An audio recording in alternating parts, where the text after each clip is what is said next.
Bismillahirrahmanirrahim. Assalamualaikum warahmatullahi wabarakatuh. Selamat malam, salam sejahtera, Om Swastiastu, Namo Buddhaya, salam kebajikan. Yang terhormat Pak Dirdik beserta jajaran, serta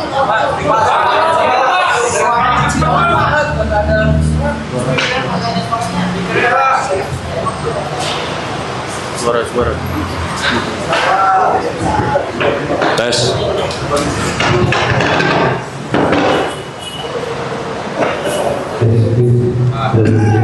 Halo.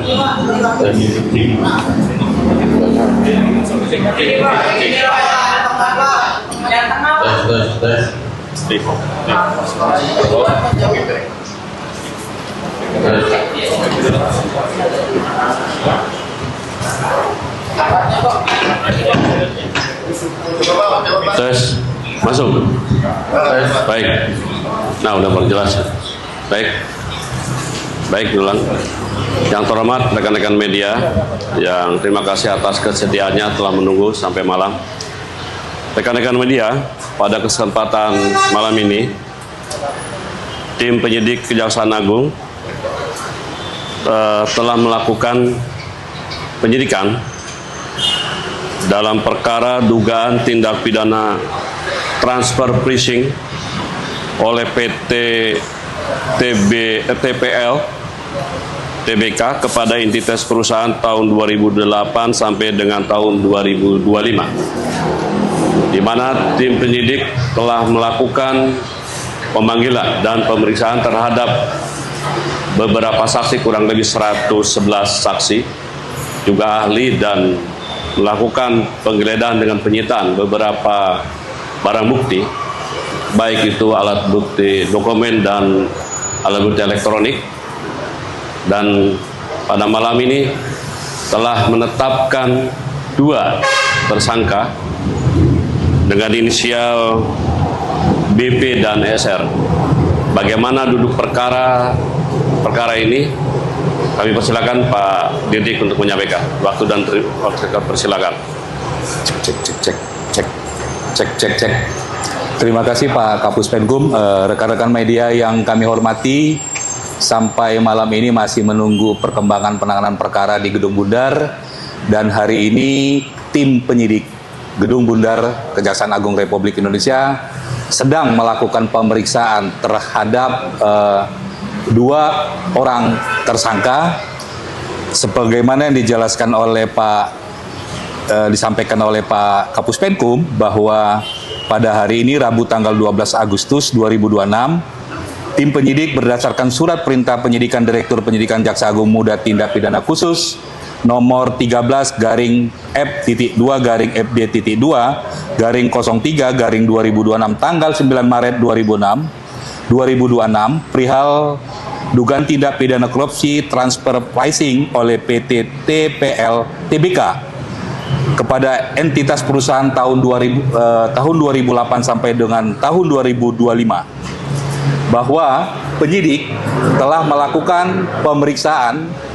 sebanyak 111 saksi dan juga telah melakukan penyitaan terkait dengan dokumen-dokumen serta barang bukti elektronik yang didapatkan fakta-fakta terkait dengan perbuatan-perbuatan yang melanggar hukum dan mengakibatkan kerugian keuangan negara. Bahwa tim juga telah melakukan permintaan perhitungan kerugian keuangan negara kepada auditor, dan hasilnya dalam waktu dekat akan diserahkan kepada tim penyidik. Adapun fakta-fakta yang diperoleh, perbuatan-perbuatan yang dilakukan oleh para tersangka, bahwa PT TPL yang bergerak di bidang industri pengolahan bubur, kertas atau pulp dan perhutanan sejak tahun 2008 melakukan penjualan ekspor pulp kepada pihak afiliasinya yang dilakukan dengan cara under invoicing dengan melaporkan pada tahap ekspor dari Indonesia sebagai produk paper grade pulp atau black cat hardcore kraft pulp atau BHKP. Padahal secara karakteristik, kegunaan dan harga nilai pasar produk tersebut merupakan produk dissolving pulp. Di sini HS code-nya sudah berubah sebenarnya.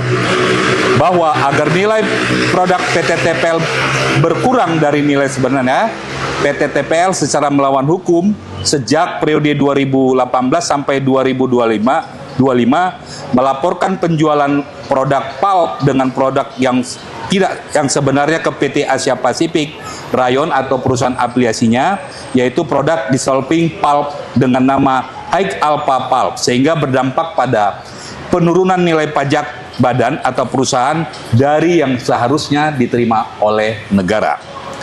Bahwa pihak PT TPL meminta bantuan tersangka BP selaku penyelenggara negara yang dalam kedudukannya sebagai supervisor dalam pemeriksaan pajak PT TPL tahun 2020 dan tahun 2023 dan kepada SR, tersangka SR untuk pemeriksaan tahun 2024.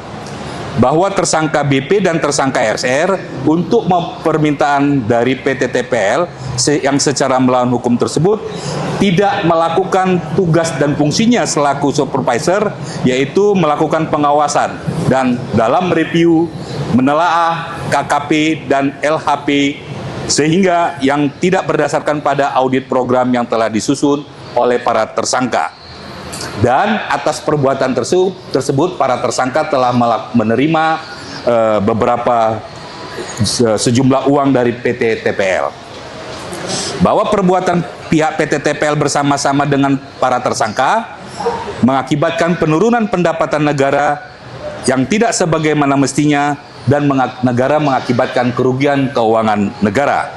Bahwa untuk kerugian keuangan negara dalam perkara ini masih dalam proses perhitungan oleh tim auditor, dan sementara dari hasil penyidikan kami diperoleh sementara nilai kerugian sebesar 2 triliun rupiah, dan nanti hasilnya secara resmi akan diberikan oleh tim auditor. Berdasarkan hasil ekspos tim penyidik, kami pada hari ini menetapkan 2 orang sebagai penyelenggara negara sebagai tersangka dalam perkara dugaan tindak pidana korupsi transfer pricing oleh PT TPL Tbk kepada entitas perusahaan tahun 2008 sampai dengan 2025. Yaitu berdasarkan surat penetapan tersangka Direktur Penyidikan Jaksa Agung Muda Tindak Pidana Khusus nomor TAP 46-F.2/FD.2/08/2026 tanggal 12 Agustus 2026 dan nomor TAP 47 tanggal 12 Agustus 2026.